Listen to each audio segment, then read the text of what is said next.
Il était une fois un joli petit village de pêcheurs blotti au bord de la Méditerranée.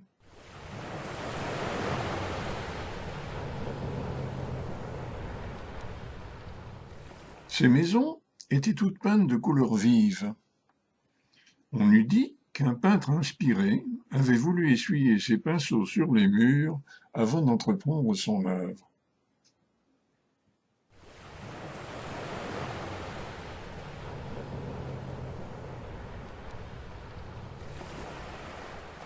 Lorsqu'elles n'étaient pas en mer, les barques se balançaient doucement dans le port.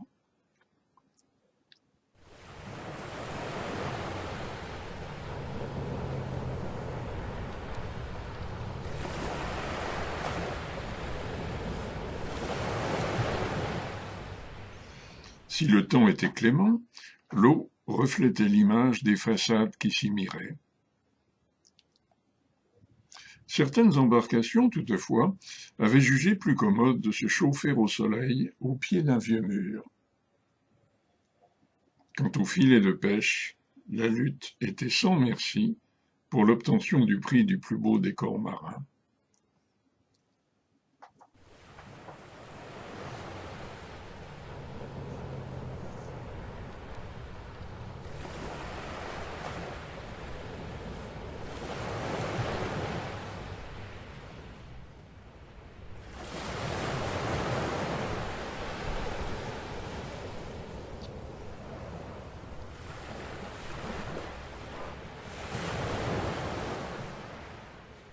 Les pêcheurs, de leur côté, poursuivaient sans relâche leur dur labeur quotidien.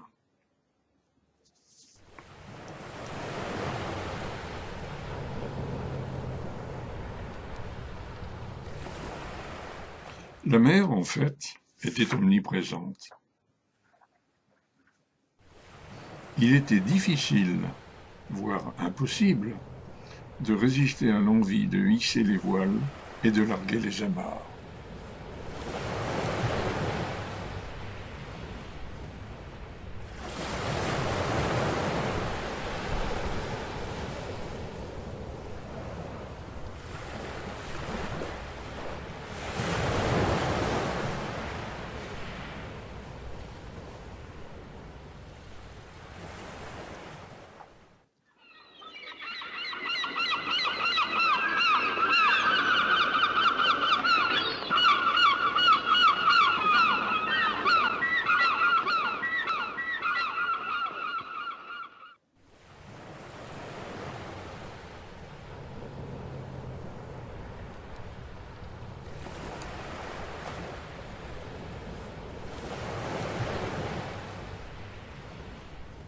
Les balcons eux-mêmes se prenaient à rêver qu'ils dansaient au milieu des vagues. D'un naturel curieux, les habitants du village prenaient grand plaisir à s'observer les uns les autres.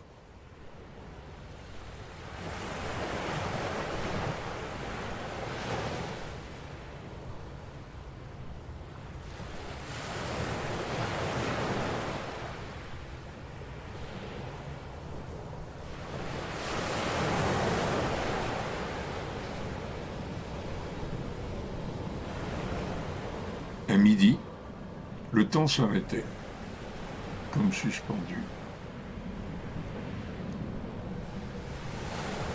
Les ombres s'allongeaient dans les étroites ruelles.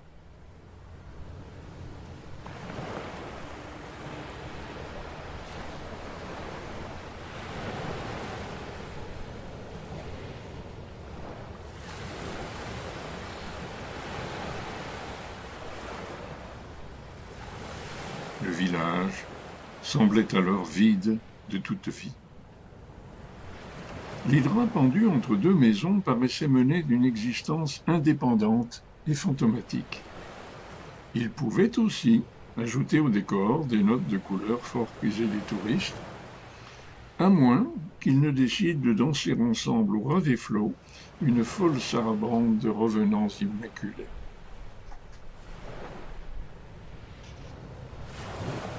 À vrai dire, et cela depuis des temps immémoriaux, l'autorité réelle dans le village était détenue par les chats qui régnait en maître d'une manière absolue et un tantinet despotique. Ils étaient aussi d'un naturel curieux et avaient sans nul doute transmis aux habitants ce goût immodéré pour l'observation de leurs semblables. Ces chats-là avaient indéniablement le pied marron.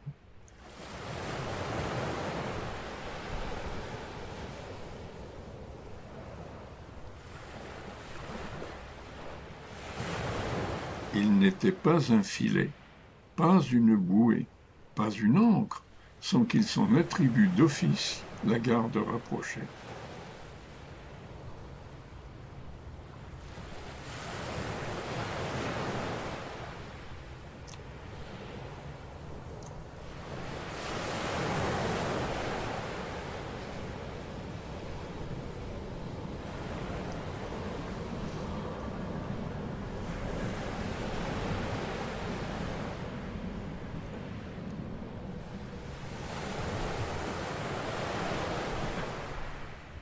Les plus rusés d'entre eux avaient aménagé les barques en confortables couchettes.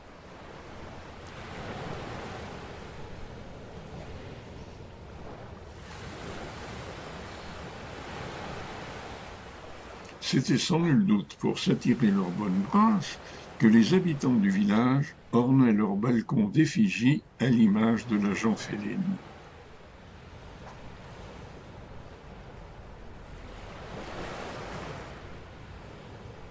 Le soir venu, les ombres s'allongeaient encore davantage.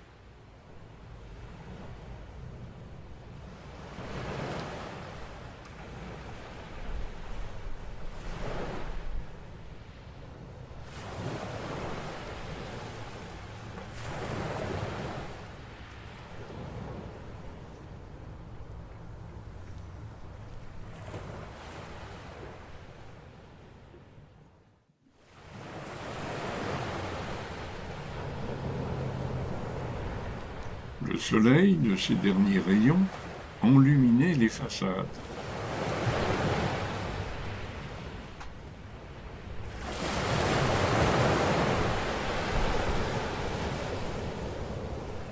Les réverbères avaient le chapeau de guingois après une journée de plein soleil. La Vierge des marins bénissait encore une fois les pêcheurs et les chats, tandis qu'à l'horizon, les navires se hâtaient vers d'exotiques rivages.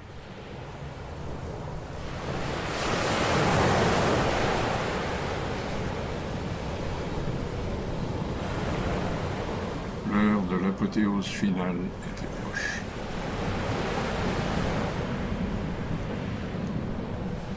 Elle survenait enfin et incendiait la mer de couleurs extrêmes. La nuit, chargée de mystère, prenait alors possession du village.